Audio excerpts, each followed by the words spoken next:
Hey, well, look who finally showed up. You did, right? Well, look at what I've been doing here. I made a bunch of space here in front of the body of the Mockingbird. And I've got the engine, transmission, all the cooling system. Everything has been now broken, run through a heat cycle. No obvious problems found. Runs nice and smooth, starts right up. So I'm going to give that a green light, clean bill of health, and hope the cam stays together. I don't know, it's one of those things we're just going to hope for the best, but we shall see. But I've done a few things here behind the scenes, gotten some things taken care of, got the intake leak taken care of, the exhaust crossover. I need you to write this on the calendar because this doesn't happen very often, but I messed up. Let me show you what I did here. Now, a few of you out there are going to know immediately what I did wrong, but maybe some of you don't. But this is where the exhaust clearly was blowing out of that crossover here on the intake, because this style intake gasket, the smaller square one, is for later years, not 1969, and I know that, but for some reason I totally just botched that up and messed that up. So the reason it was leaking because that crossover port is larger or taller than the gasket, as you can see here. Now the driver's side, the smaller square works actually fine technically, but really should have the tall gasket. So I was able to remove the intake, didn't damage the paint. I did really good actually.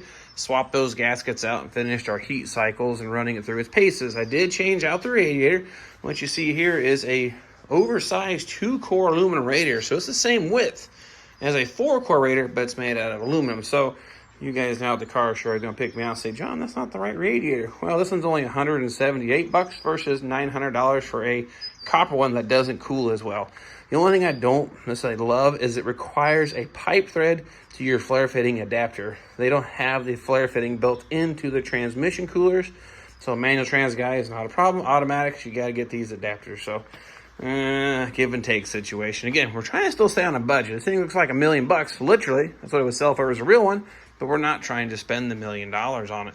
I was able to recycle the spark plug wire holders, do the normal trick, sandblast the parts, put them back together, paint them that can or chrome in a can stuff. Looks really good and gets the wires routed. Now, again, you textbook people, you're going to say that's not exactly how that was done for 1969, but I had these brackets on the shelf. It didn't cost us anything, and they look really nice. So I'm going to go with them on this go around. And same thing here on the driver, so I got that all routed. Got the wires all tied up. So now I'm ready to install it back onto the body, but you'll see a few more additions here. Ran the fuel line, the supply line to the front on the underbody. Fuel tank is in. Brake line is routed. I got the 2-piece one. It always leaks there every freaking time. Why I don't remember that, I don't know, but it is actually makes my life easier putting the subframe back on the car because I've already got this front section of the brake line installed. Now, if you look over here, you'll see a line coming down here. This is the return line. This is a little fickle thing here, you could say. So I got to take that little sticker off there and start to unbend that 180 bend. Then it has to tuck up under the body at the same time. The downside of this return line, why it's such a trick. Now, if you have a car lift, it's a maybe. But as you can tell, it comes on this side of the subframe, goes over the subframe, goes right in here, comes up in here, under the engine, straight shot. You can see a little bit of shiny silver there, all the way over to the driver's side. So the part that's tricky is fishing it in here without bending the crap out of it. This is actually the first original style return line I've installed. I put one on a car before, but I sectioned it in here in the middle. Made life easy, but I didn't want to do that. I was going to try to sneak it in as one piece, and this is the solution that I came up with. I'm going to route it. Then once I get it kind of under the car or close to the car, I'm going to bend that out of it, and I'm going to have to fish it through the jack stand. So it's going to add a little bit of a, challenge here to installing the subframe back on the Mockingbird body. So with that being said, you've seen what I've been doing here kind of behind the scenes. Oh, I also got the firewall painted. Got that all taken care of the other day. Had a little bit of free time. Weather was good. It is actually 75 degrees here. So Indiana, 40, 60, 70, 80, back to 40. That's what we do here in the spring. But it's a good day today. My plan is, though, I've got this kind of set up like a wheelbarrow. I got the floor jack underneath the back of it. We're going to cart this thing up here, turn it up here in the front, then we're going to back it up back under the body after we put the car body back down and take off the apparatus here for flipping it up on its side. I leave the back one on so it gives me some clearance and it's kind of tipped the body up in the front. We park this thing underneath it. Done it quite a few times this way. I like it. Some people say why, but I don't know. It just seems to work for me. I have never had any troubles with this, and I've already test run everything. I feel like there's less chance of damaging the transmission tunnel or the firewall trying to shoehorn the engine in there. Now with the core support off, I guess you have a straight shot, but Everyone has their own style. This is just how we do it here. The right way, the wrong way, and the VBG way. Heck, this might be the right way. No idea. But nonetheless, I'm going to get this thing carted up here in front and get everything ready to put it back in there.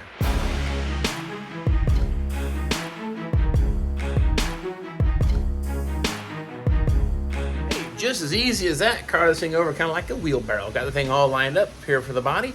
Next thing here, we're going to take this little new 1/4-inch return line. I gotta get that 180 bend out of that thing so it'll lay underneath that body as I lay it down into place. That's gonna be the next step, but I want to show you a little tip to get these things straight, because this is how they deliver them. They wad them up in a short little box and they want you to straighten it back out, put it back into place. They tell you where to bend it. Let me show you a little way to make it a whole lot more easy. Now the real trick's gonna be doing it with one hand. That's part's gonna be really cool.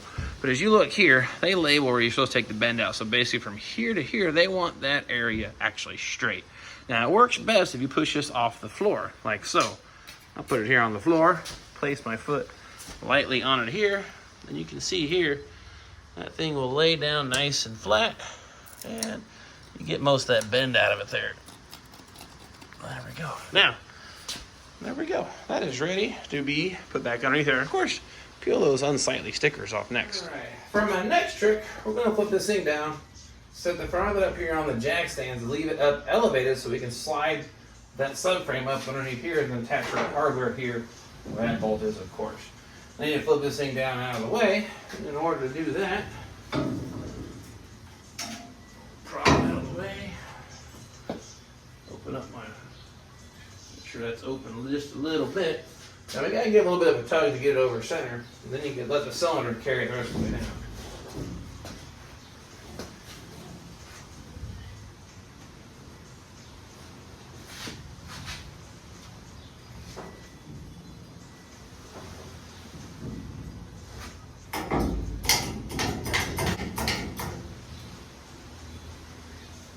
Okay, now, work this jack like you normally do, let it down.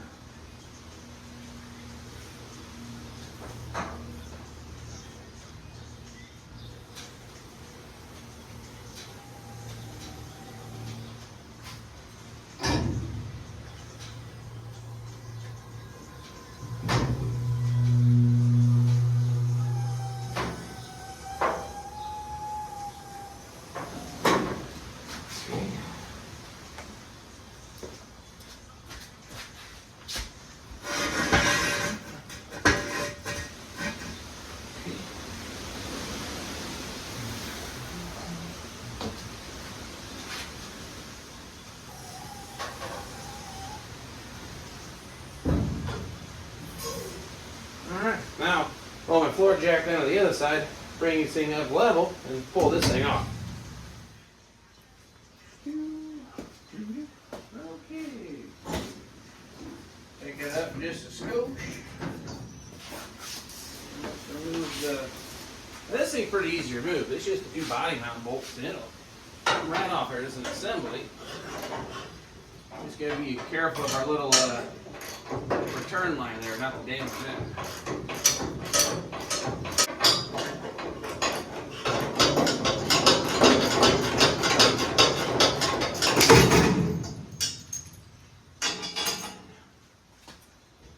Do the same here to this side.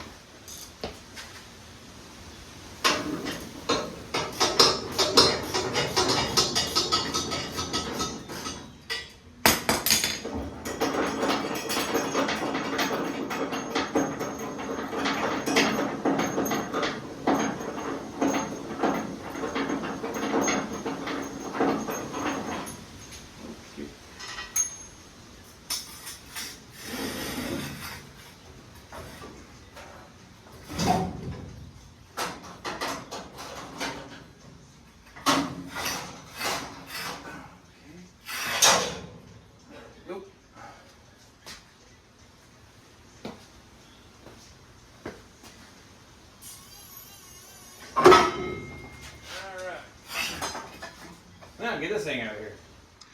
All right, next bag of tricks here, I guess we could say.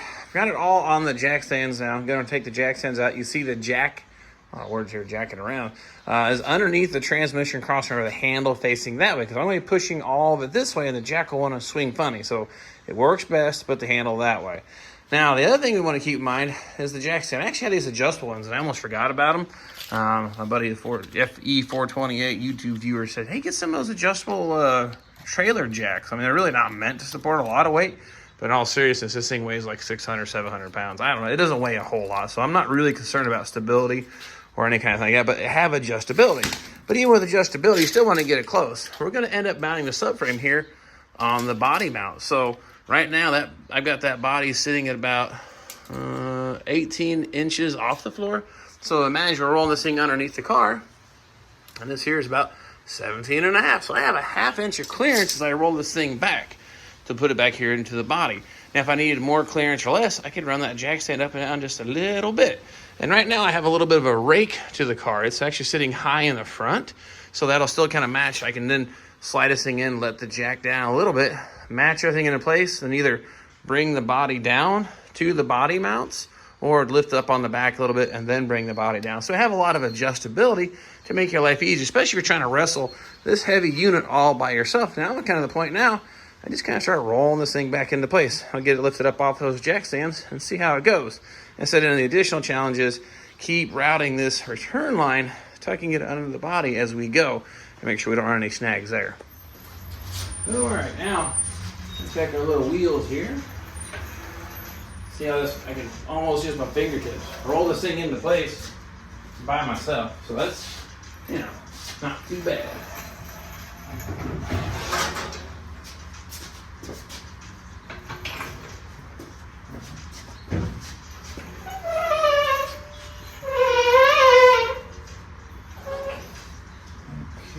Now I got to move my fuel line here. I'm getting ready to go on the wrong side of that there.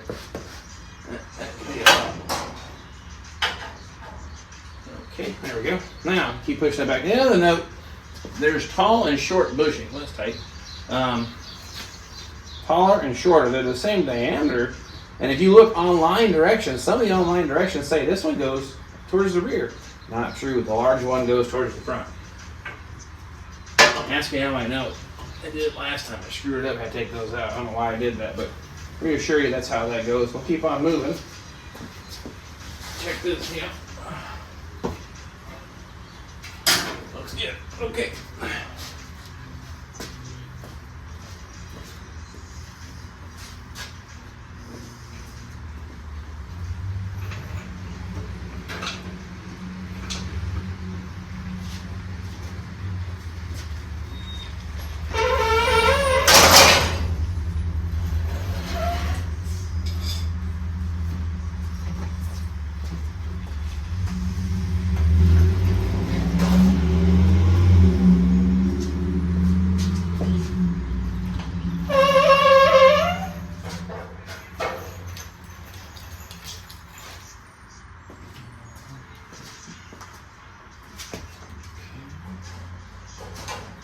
Pretty good. Move my bolts. Now the bolts, they're all the same. And the bottom lower rubber bushings go on these, all four of these are the same. Okay.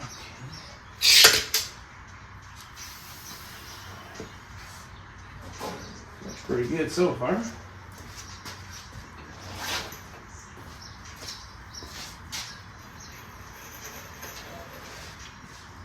Let me show you what we got going on. Now we're getting really close. As you can tell here, this is going to line up here with our body mount there. That's looking pretty good. Fuel line is kind of snaking its way through here. We're still moving okay. Ultimately, it ends up plugging into that guy right there and attaches here to the inner side of the frame with that little loop there. So honestly, so far so good. Keep scooting this thing back. Our return line, she's dancing like I think it should. Kind of tucking up back there towards the back, so I'm not snagging on anything there, so that looks pretty nice. And then my clearance here still looks good. I have a nice gap. My goal is ultimately right there, that bushing. So like I said, once I get it back into place, a couple little pumps on that hand pump there, and should get the thing close. And I'll show you how then do the quick alignment on the subframe. It hasn't failed me yet. I say we just keep on keeping on here.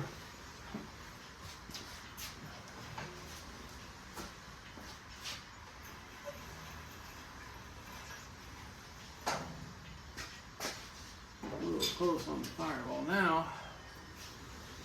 I keep an eye on these. My heater hose, I gotta pull that thing out of there, my bypass hose. That's just not gonna work.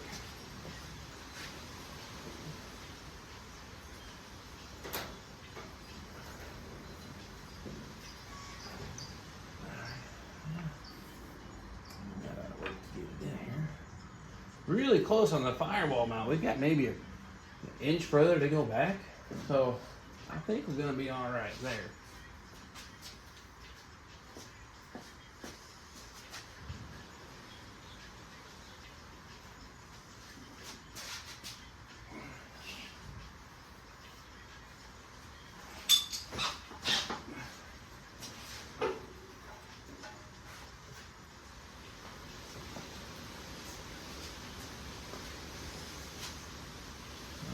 Cool. Now what we'll do is start letting that body down. We'll get it sitting on those mounts. Let me show you where we're at with this thing here. If you look down in here, our body mount hole, of course it's kind of hard to tell, but really close to centered left and right. Might need to go back just a tiny bit. Underneath the car, see if I can get the camera to focus, you can see what I'm seeing. We've got the subframe tucked up under here. Our body mount hole is right there. You can see it's almost a straight shot. So what I'm gonna do now is take that jack, lift it up a few pumps, and get this a whole lot closer to the floor. Then I can stab one of these bolts through there and get maybe a couple threads onto that. And then may have to let these jack stands down just a little bit to bring that body closer to that subframe mount, because we're quite a bit off here, almost 2 inches there. So I think what we'll do now is go ahead and get that jack just a few pumps to see how that looks.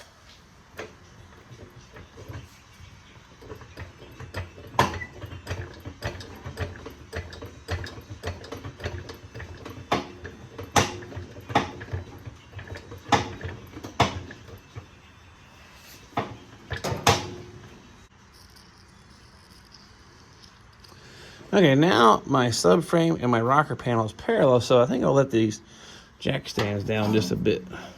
See how that looks. There we go.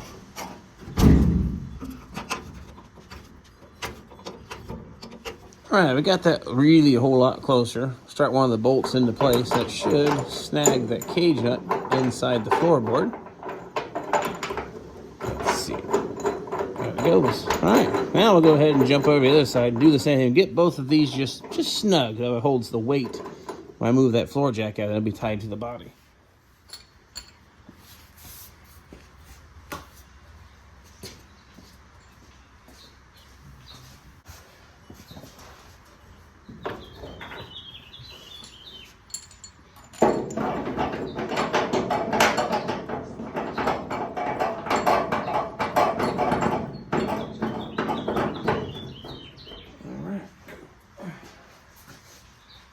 Now when it comes to the firewall mount, same thing, big washer, rubber biscuit, bolt, line up in the hole, and just get these things started snug. Because like I said, we got to wiggle this thing around to get it adjusted, and that's what I'm going to show you.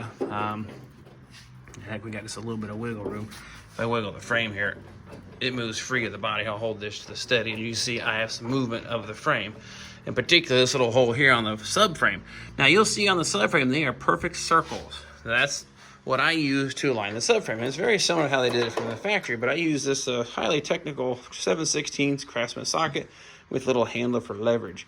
Now, like I said, now make note, on your subframe, it's a perfect circle. Now, when we climb down here, look at the body, you will find that on the body, it's more of an oval shape up there. You look up here, it's an oval shape. Now, that comes into play.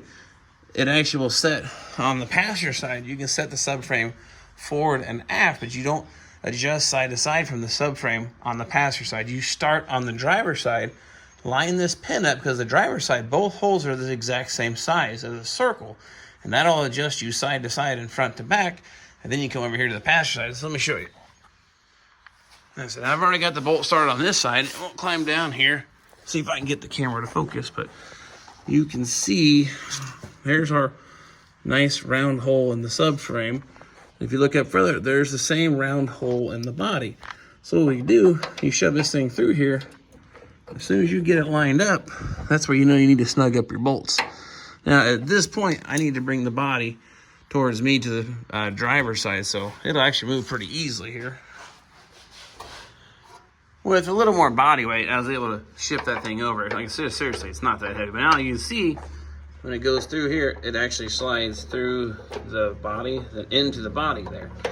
Now the trick becomes, obviously, there's a little bit of slop, a little slop in this. So it's not super precision, but like I said, you find the center, see the socket wobbles, but as soon as you hit it straight, this thing follows right through. So I have it all the way into the body there, slides right through the frame. So I'm gonna say at this point, I'm gonna snug up this driver's side and go to the passenger side. And again, all he can set is front to back. So that's all I'm gonna be concerned myself with, but this is looking pretty good. All right, let's get downhill on the passenger side and see what we can come up with over here. At this point, the body is way too far back. So I need to either push the subframe back or bring the body forward, or vice versa, but you can't. This thing will not go through right now. It's actually too far back. I had to tip the socket way back to even get it close. So I'll give this little tire here a push towards the rear and see what happens. Okay, let's see, does that move? Nope. Need some more. Oh, Busta Rhymes, give me some more. Okay, that might have done it. It's kind of hard to juggle the camera, you guys hanging out with me while doing this, but there we go, look at that. Now the socket goes through. I can actually use this socket to kind of pry this thing back, but I need to get this kind of snug first, get some drag on it.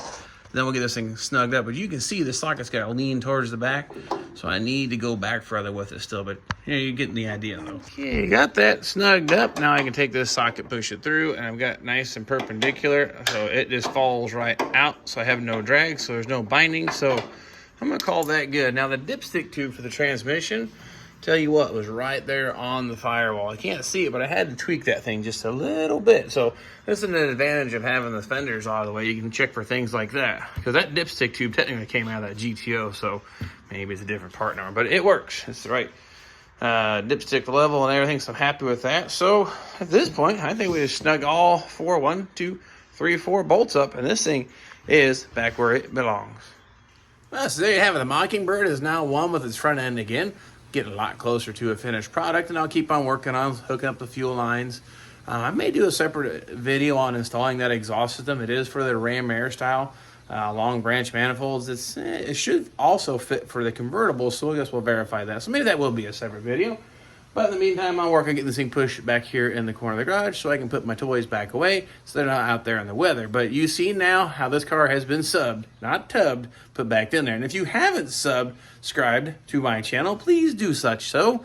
That helps me grow, and that puts me on the map and continue doing these things, sharing the videos with you, because that's how I know I'm doing the right thing. If you guys are checking it out, liking and subscribing and sharing with your buddies, I definitely appreciate that. So nonetheless, I'm going to take a break, wash up. My typical response, go find something to eat because I'm hungry, dadgummit.